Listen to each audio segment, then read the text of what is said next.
Olá a todos, sejam bem-vindos. Hoje nós vamos estudar os critérios de divisibilidade. Divisibilidade por 2, 3, 4, 5 e 6. Nós vamos estudá-los porque a próxima matéria, que é a decomposição em números primos, vai exigir que a gente saiba quando um número é divisível por 8. Todas as questões da atividade, as 5 questões, vão envolver a análise desses critérios. E agora a gente vai analisá-los, todos esses critérios. Vamos lá então. O primeiro critério é o critério de divisibilidade por 2. Para que um número ele seja divisível por 2, ele tem que terminar em 0, 2, 4, 6 ou 8. Exemplos: 450 é divisível por 2, terminou em 0. 952 é divisível por 2, porque terminou em 2. 764 é divisível por 2, porque terminou em 4.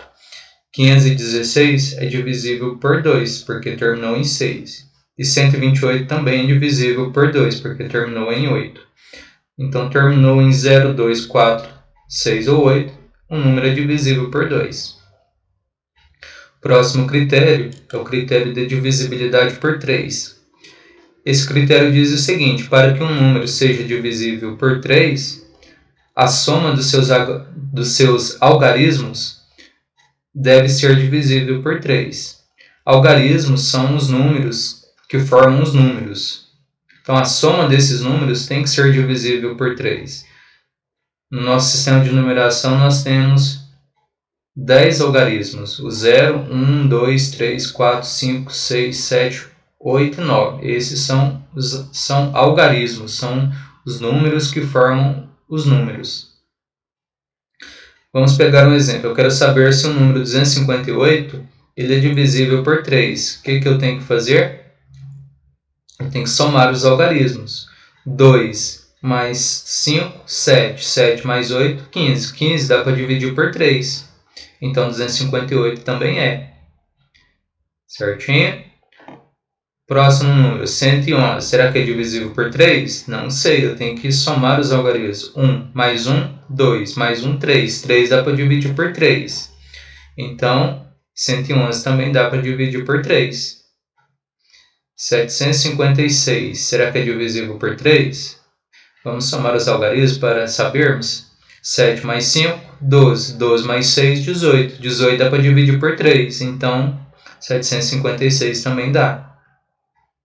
Vamos pegar um número maior agora. 5.223. Será que ele é divisível por 3? Basta que nós somemos os algarismos. 5 mais 2, 7. 7 mais 2, 9. 9 mais 3, 12. 12 dá para dividir por 3. Então, 5.223 também. Agora vamos pegar um número maior ainda. 8.685. Vamos testar se ele é divisível por 3. Vou somar os algarismos. 8 mais 6, 14. 14 mais 8, 22. 22 mais 5, 27. 27 dá para dividir por 3? Sim. Então, 8.685 também. Certinho? Este é o critério de divisibilidade por 3. A soma dos algarismos deve ser divisível por 3 para que um número seja divisível por 3. Próximo critério é o critério de divisibilidade por 4. Esse critério diz que, para que um número seja divisível por 4, o número formado pelos dois últimos algarismos deve ser divisível por 4. A gente pega apenas os dois últimos e olha se ele é divisível por 4. Se for um número inteiro, é divisível por 4. Exemplo, 2.500. Vou pegar os dois últimos. Dois últimos, temos o 0 e o 0, que é igual a 0. 0 dá para dividir por 4? Dá sim. 0 dividido por 4 é 0. Então, 2.500 também é divisível por 4. Próximo exemplo, 1.804. Será que é divisível por 4? Vou pegar os dois últimos, que é 0,4. 0,4 é 4. 4 dá para dividir por 4? Sim. 4 dividido por 4 é 1. Então, 1804 também dá para dividir por 4. Vamos pegar 4.748, o número maior. Para saber se ele é divisível por 4, basta sabermos se os dois últimos números são divisíveis por 4. O número formado pelos dois últimos é divisível por 4. 48 é divisível por 4? Se você não souber de cabeça, faça aí no cantinho. 48 dividido por 4 é 12. Então, eu já sei que com isso, 4.748 também é divisível por 4. Se eu tivesse um número aqui maior, na faixa dos milhões, por exemplo, ou bilhões, se eu quisesse saber se ele é divisível por 4, eu não precisaria dividir o número inteiro.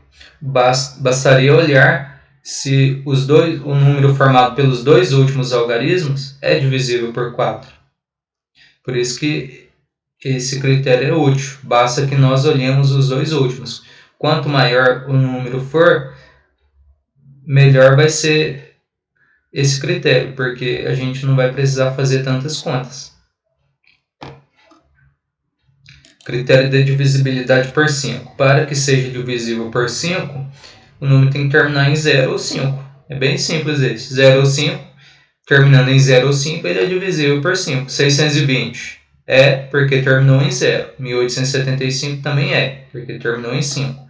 8.540 também é, porque terminou em 0. 965 também terminou em 5. E 790 também terminou em 0. Então, para que um número seja divisível por 5, basta que ele termine em 0 ou 5. Só isso. O próximo e último critério dessa aula é o critério de divisibilidade por 6. Esse critério diz o seguinte: para que um número seja divisível por 6, ele tem que ser par e tem que ser divisível por 3 ao mesmo tempo. Tem que ser divisível por 2 e por 3 ao mesmo tempo. Ou seja, ele tem que terminar em 0, 2, 4, 6 ou 8.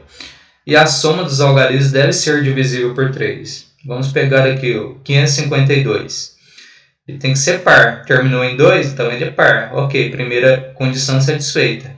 A segunda condição é que a soma dos algarismos deve ser divisível por 3. Vamos somar. 5 mais 5, 10. 10 mais 2, 12. 12 é divisível por 3? É, então 552 também. Então a segunda condição já está satisfeita. As duas condições são satisfeitas. Então, o número 552 é divisível por 6. Próximo exemplo, 378. Primeira condição é que ele seja par. Terminou em 8, é par. Ok. Segunda condição, deve ser divisível por 3. Vamos somar. 3 mais 7, 10. 10 mais 8, 18. 18 é divisível por 3, então 378 também é. Então as duas condições foram satisfeitas. Ele é par e ele é divisível por 3. Então, ele é divisível por 6. Vamos pegar o número maior, 9.786. Ele é par? É sim, terminou em 6, então ele é par. Agora vamos verificar se é divisível por 3. 9 mais 7, 16. 16 mais 8, 24. 24 mais 6, 30. 30 é divisível por 3. Então, 9.786 também é divisível por 3. Como ele é divisível por 2 e por 3, então ele é divisível por 6. Certinho? Esse é o critério de divisibilidade por 6. Para que um número seja divisível por 6, ele deve ser par e ser divisível por 3. Ou seja, ele tem que terminar em 0, 2, 4, 6 ou 8. E a soma dos algarismos deve ser divisível por 3. Semana que vem, nós vamos estudar o restante dos critérios. Nós vamos estudar os critérios de divisibilidade por 7, 8, 9 e 10. E depois, na próxima semana, nós vamos entrar para a decomposição em fatores primos. Nós vamos aprender a transformar um número em uma multiplicação com números primos. A aula de hoje é só isso. Eu vou indo. Qualquer dúvida você pode entrar em contato comigo que eu estou à disposição. E até o próximo vídeo.